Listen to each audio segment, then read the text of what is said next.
À Lautrec, dans le Tarn, la récolte a eu lieu l'été dernier. Depuis, dans le hangar de la famille Bardou, des plantes étranges sèchent sur des barres en bois. C'est de l'ail. Il faut maintenant l'assembler. Voilà. La mise en marché est présentée sous forme de grappe ou chez nous on dit manouille. C'est un petit peu un terme occitan qui veut dire on tient avec la main. Manouille, voilà. Des variétés d'ail, d'oignons et d'échalotes, il y en a près d'une vingtaine. Ces condiments sont de la famille des Aliacées à cause de leur bulbe. Échalotes, grises ou roses, oignons rouges, blancs ou jaunes. Sans oublier les 3 sortes d'ail, le blanc, le rose et le violet, en majorité cultivés dans le sud de la France. Comment doit-on les consommer ? Dans le Tarn, au début du printemps, l'ail rose ne fait que 10 cm. Il sera à maturité en juillet prochain. Surprise, on peut quand même le manger. Vous avez ce qu'on appelle un aillette. C'est une tête d'ail, en fait, l'ail avec sa tige, sauf que là, la tête n'est pas encore formée. Vous allez couper en rondelles, vous allez le faire revenir dans une poêle. Alors c'est très bien pour accompagner des viandes, très bien en omelette aussi, ou avec quelques lardons, par exemple, sur une salade. C'est un délice, c'est succulent. Le goût de l'ail n'a rien à voir avec l'ail entier. Gaël, le fils de l'exploitation, adore une recette toute simple, cuire l'ail avec sa peau en accompagnement. Voilà, c'est prêt, on peut passer à table. Attention, une fois dans l'assiette, la peau ne se mange pas. Dans la famille, celui qui cuisine le mieux, c'est Thierry. Il a même ouvert une auberge à côté de l'exploitation. Cela fait 12 ans que je fais la restauration. Je ne pense pas que j'ai jamais fait un menu sans ail. C'est impossible.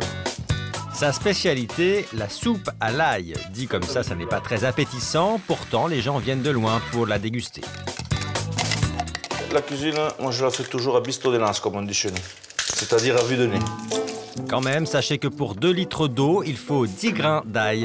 Portez le tout à ébullition, puis ajoutez 2 blancs d'œufs et 2 poignées de vermicelle. Pour faire la meilleure soupe à l'ail de la région, Thierry a son secret. Nous allons prendre la mayonnaise, toujours à température ambiante, bien entendu. N'ayez pas peur, elle ne tournera pas.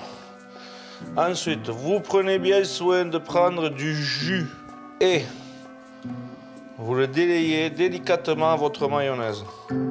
Et voici le résultat.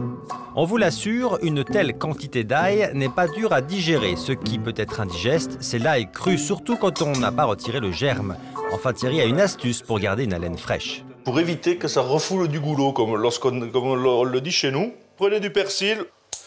On va se prendre une petite tige, comme ça.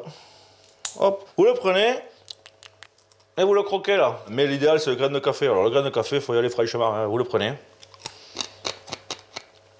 Vous le croquez. Si vous êtes courageux, vous l'avalez.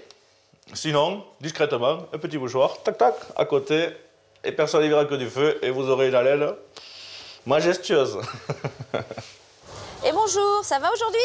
Ça va bien, merci. Super échalotes.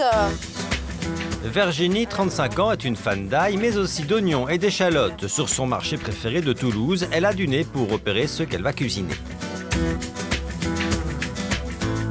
L'échalote, il faut qu'on les prenne bien fermes, bien brillantes. Voilà, ça, c'est magnifique. Et elle a une odeur... Non, vraiment, là, j'y vais les yeux fermés, hein, comme d'habitude d'ailleurs. À chaque recette, son oignon, Virginie ne choisit rien au hasard. Ce matin, elle a une petite préférence pour le rouge, plus sucré. Bien brillant, super. Et hop, tu me les conseilles aussi. Virginie rêve d'ouvrir son restaurant. En attendant, elle nous confectionne pour ce midi une tarte tatin à l'échalote. Une fois épluchée et cuite dans du lait 20 minutes, elle place les échalotes dans une poêle. On va les faire confire dans du beurre. C'est chaud. Et un petit peu de sucre roux. Ce n'est pas une recette light, mais on n'en mange pas tous les jours. Virginie déglace les échalotes au vinaigre balsamique, puis elle dispose 3 fromages de chèvre avant de recouvrir le tout d'une pâte brisée. Et voilà, au four. 20 minutes sur la position grille, le tour est joué. En plus d'être délicieux, ce plat à l'échalote a des vertus. Comme l'ail, l'échalote contient en effet du sélénium, un antioxydant.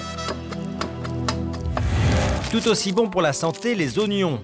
Généralement, les éplucher n'est pas une partie de plaisir. Virginie en sait quelque chose. Alors, le principal qui fait fondre en larmes, c'est l'oignon jaune. Pour ne pas pleurer avec l'oignon, le plonger dans l'eau, ça va permettre de limiter les dégâts.